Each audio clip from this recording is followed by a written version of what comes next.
Alright, this is Operation St. Cyprian. I'm your host, Jeff. I promised in a previous video to cover that one Catholic girl and some of her arguments against particular Bible passages that are supposed to be for sola scriptura. And as I mentioned, I did mention that we wouldn't be doing 2 Timothy 3 because it requires a familiarity of Greek. I am pretty sure she doesn't have, and I'm very sure I don't have.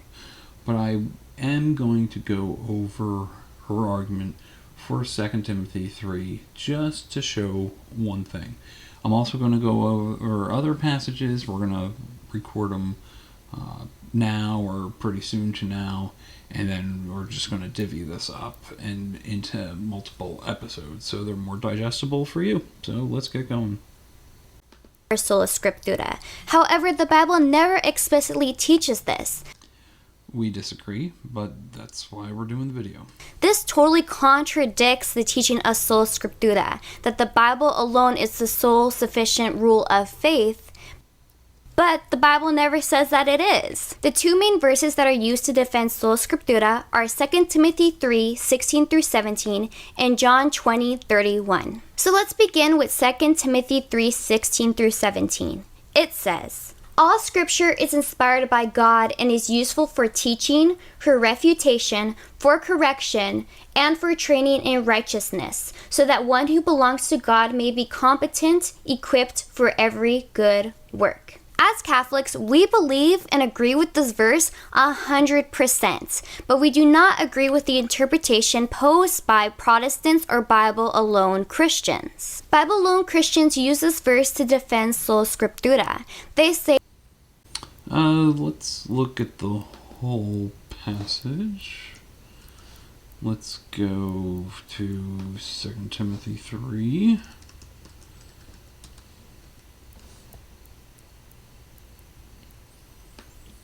To make sure the man of God may be complete, equipped for every good work. Okay, I think she got it. Let's go back.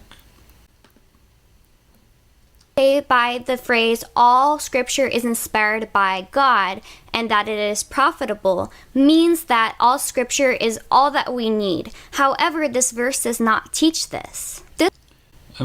We want to stress here, the people who do argue this stress its sufficiency, and that it makes us equipped for every good work. And again, it goes into the Greek, but again, I just wanted to highlight this.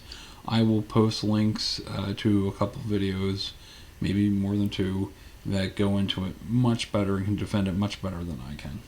This verse does not say the Bible is the sole rule of faith, but even though it doesn't say this explicitly, let's pick at it a bit to see maybe there's an underlying meaning of sola scriptura. So let's look at the most important part of this verse, which says, all scripture is inspired.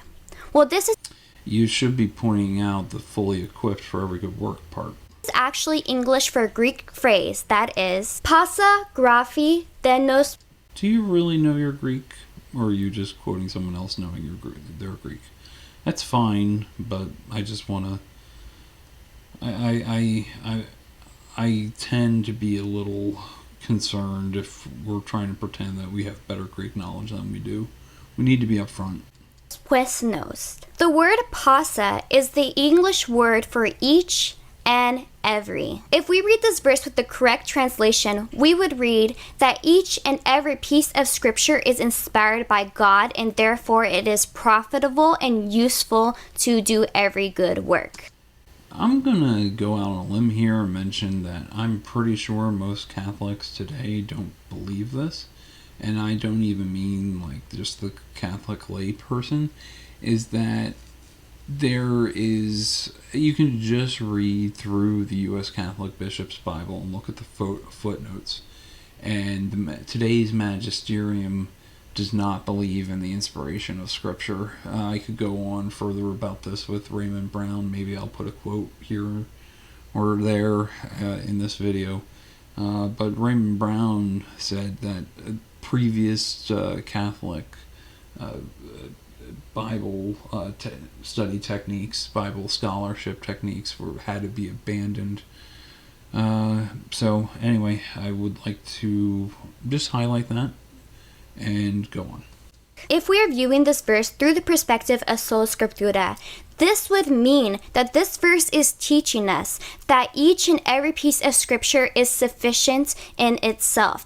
No, that's not what it says. It just says if it is scripture. That means whether I read one piece of scripture, whether I read 10 pieces of scripture, that each piece of scripture is sufficient in itself and that it's No. sole rule of faith. However, no one would agree with this teaching that I could just read one piece of scripture and be sufficient enough, or read 10 pieces of scripture and be sufficient enough. But if we read this verse without the perspective of sola scriptura, we can see that St. Paul is simply teaching us that the Bible and scripture are profitable and they're useful for doing every good work. But he is not saying that scripture is the sole rule of faith and that's all you need. Now allow us to look at this verse with a little more context. And we can get context about verses by looking at other verses surrounding it. So let's look at them. So let's look at 2 Timothy 3:14 through 15. It says, "But you remain faithful to what you have learned and believed, because you know from what you have learned it, and that from your infancy you have known the sacred scriptures, which are capable of giving you wisdom for salvation through faith in Christ Jesus." In this verse, Paul is instructing Timothy to remain faithful due to the things he's been taught and where he learnt it from. But also note that Paul mentions that Timothy had these sacred scriptures in his infancy. At this time, most of the New Testament books were not written, and especially at Timothy's infancy. She wants to go with it's only talking about the Old Testament. That doesn't really affect the argument. And even some Catholic documents quote this verse as applying to all scripture, Old Testament and New Testament. So just wanted to mention that. Again, there is a point I'm trying to go for here, and it's not about just defending this verse, about this passage, about the sufficiency of scripture, but bear with me. None of the New Testament books were written. This therefore would mean that the New Testament is not necessary in the sole rule of faith, but only that the Old Testament is necessary as the sole rule of faith. A lot of us would disagree that all we need is the Old Testament. Therefore, we cannot look at the verse of 2 Timothy 3:16 through 17 through the perspective of sola scriptura. Interesting enough, in 2 Thessalonians, Paul actually... All right, I don't think she's going to get to it. The point that I wanted to mention, she's not going to get to verse 17, which is really the crux of the sufficiency argument. Again, I'll post some videos below. Why I wanted to cover this passage was I wanted to highlight the unequal weights and measures that Catholic apologists use. In that, let's say we had a verse talking about Mary, and let's just say the angel Gabriel announcement to Mary, and it's Hail Mary, right, full of grace, even though I'm not sure that translation is the best, but let's just go with that. Highly favored one. Of course, Mary is highly favored. She's going to be the vessel to bring in the God-man, the Messiah, the long-promised Messiah of Israel, into the world, who will save his people from his sins. The huge edifice of Marian dogmas and beliefs and practices that Catholic apologists will rest upon these small number of passages about Mary that don't mean that in their original context. And that's okay. That is licit. But 2 Timothy 3, we're going to nitpick and pick apart and be, no, that doesn't back up sola scriptura. You can't have it both ways. Your inconsistency, what the inconsistency shows is that you can't do proper exegesis if you abandon sola scriptura, because you have something outside of God's word telling you what something has to be. because you have a predetermined outcome. It's impossible. I'm not saying outside traditions don't influence Protestants or other people. They do. But being Catholic is like being a captain of your own ship, and you've decided to smash the rudder and the sails. You can't correct. You can't correct your course. You have to come to a predetermined outcome for how you handle passages. So with the Marian passages, you are going to make a mountain out of a molehill.